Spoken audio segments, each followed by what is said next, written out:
दोस्तों, अगर आपके पास ताकत और पैसा है तो आप जो चाहें वो कर सकते हैं। जी हाँ, अगर आपके पास ताकत और पैसा है तो आप जो चाहें कर सकते हैं। आपने बिल्कुल सही सुना है। मौजूदा दौर में अगर आपके पास ताकत और पैसा नहीं है तो आप कोई भी काम नहीं कर सकते। उसकी वजह ये है कि मौजूदा दौर में और इस मटेरियलिस्टिक दौर में जहाँ पर मादक परिस्थिति इस कदर बढ़ चुकी है कि एक चपरासी से लेकर और मुल्क के वज़ीर आज़म तक ये तमाम लोग मादा परस्त हैं।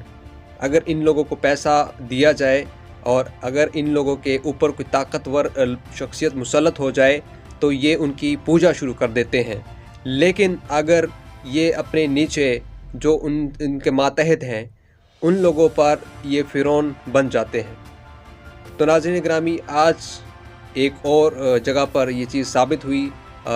जैसे कि आप जानते हैं कि पाकिस्तान में चैम्पियंस ट्रॉफ़ी का इनेकाद किया जाना था, 2025 में शेड्यूल थी और उसमें भारतीय टीम ने भी शिरकत करनी थी। लेकिन आईसीसी जो कि तमाम बोर्ड्स का सरबराह है वो बाकी तमाम बोर्ड्स उनके अंडर आते हैं और आईसीसी जो फ़ैसला कर लेती है बाकी बोर्ड्स को मानना पड़ता है। लेकिन चूँकि भारत ताकतवर है, पैसे वाला भी है, तो ज़ाहिरी बात है जैसे कि मैंने कहा कि अगर आपके पास ताकत है और अगर आपके पास पैसा है तो आप जो चाहें वो कर सकते हैं।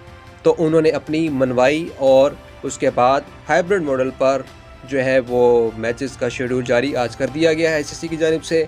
और तमाम मैचेस जो भारत के मैचेस हैं वो दुबई में होंगे और तमाम टीमें बारी बारी जाएंगे, उनके पास जाएंगे, वहाँ पर मैच खेलेंगे। बाकी टीमों के मैचेस पाकिस्तान में होंगे। तो ये वो ताकत, ये वो जो है जिसे बोलते हैं कि पैसा, ये उसका जो ताकत और पैसे का जो मुँह बोलता सबूत है कि जिसके पास ताकत और जिसके पास पैसा है वो जो चाहे वो कर सकता है। तमाम लोग उसके पुजारी बन जाते हैं। आईसीसी भी इस जो है बोर्ड का पुजारी है। वो उसकी मंशा को देखता है, बीसीसीआई को, कि वो क्या चाहता है, उसकी क्या मंशा है।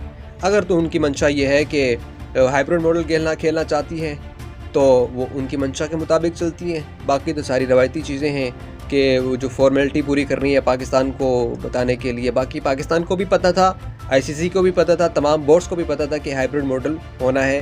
भारत ने अपनी मैचेस जो है न्यूट्रल वेन्यू पर खेलने हैं और उसके साथ एक और ताकत का मुजाहरा किया गया है। और जो अमूमन हमने देखा कि पाकिस्तान में हुकूमत, इस्टेब्लिशमेंट जो है अवाम पर काफ़ी ताकत रखती है। अपने मातहतों पर वो जो चाहे जुल्म करे, सितम करे, नाइंसाफ़ी करे, बिजली के नर्क बढ़ाए, गुर्बत में इजाफ़ा करे, तालीम दे ना दे, उनकी मंशा है। लेकिन अगर उन पे भी ताकतवर लोग मुसल्लत हो जाए और अमरीकी चूँकि इस वक्त में, इस दौर में 21वीं सदी में एक सुपर पावर है, तो वो अगर आंखें दिखा दे पाकिस्तान को, तो पाकिस्तानियों की और यहाँ के जो बासी हैं और इनके जो यहाँ के हुक्मरान हैं तो उनके सफ़ों में हलचल मच जाती है। तो अभी कुछ ट्वीट्स आई, उसके बाद ट्वीट्स आने के बाद आज जो है उनके तर्जुमान वाइट हाउस ने भी बयान दिया कि हमें तहफ़्फ़ुज़ात है कि वहाँ पर जो है पाकिस्तान में वायलेशन की जाती है, जो है वहाँ पर मिलिट्री कोर्ट्स में सिविल जो अफराद हैं उनको सज़ा दी गई है, हमें उस पर तहफ़्फ़ुज़ात है। और फिर एटमी जो मामलात थे और जो मिसाइल, बैलिस्टिक मिसाइल का इशू चल रहा था, उस पर आज वज़ीर आज़म शहबाज शरीफ ने सदारत की और उन्होंने इस तमाम पाबंदियों पर जो है वो गमगीन हुए और जो है वो उन्होंने जो इस मामले पर जो है अपनी नाराज़गी का इज़हार किया कि अमेरिका को ऐसा नहीं करना चाहिए, तो हम तो अपने दिफा के लिए तमाम सारी चीज़ें करते हैं। तो देखिए, हर शख्स इस दौर में फ़िरौन है। अमेरिका तमाम गरीब ममालिक पर फ़िरौन है और पाकिस्तान अपने अवाम पर फ़िरौन है। पाकिस्तान से मुराद पाकिस्तान के हुक्मरान अपने गरीब अवाम पर फ़िरौन है और इसी तरह मैं और आप भी कहीं ना कहीं हम भी फ़िरौन हैं।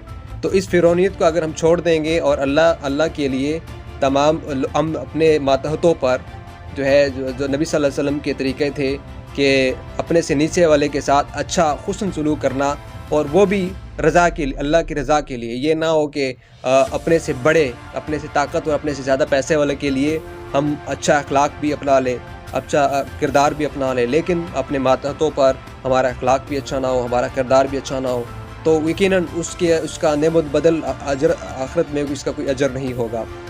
تو آپ سے بھی گزارش ہے کہ تمام جو ہے اپنے ماتحتوں پر اور جہاں جب ہم فرونت دکھاتے ہیں اس فرونت سے نکل آئیں اور خود کو جو ہے وہ بدلیں، اور جو طریقے بتائے گئے ہیں ہمیں اسلام نے سکھایا ہے اس کے مطابق ہم اپنی زندگی کو گزاریں گے تو یقیناً اس میں ہی فلاح ہے۔ تو آج کی ویڈیو اسی موضوع پر تھی، میں نے کہا آپ کے ساتھ شیئر کر لوں یہ تمام معاملات۔ تو امید ہے آپ کو یہ پسند آئی ہوگی، لائک کرنا اور شیئر کرنا نہ بھولیے گا۔ اجازت دیجیے، اللہ حافظ۔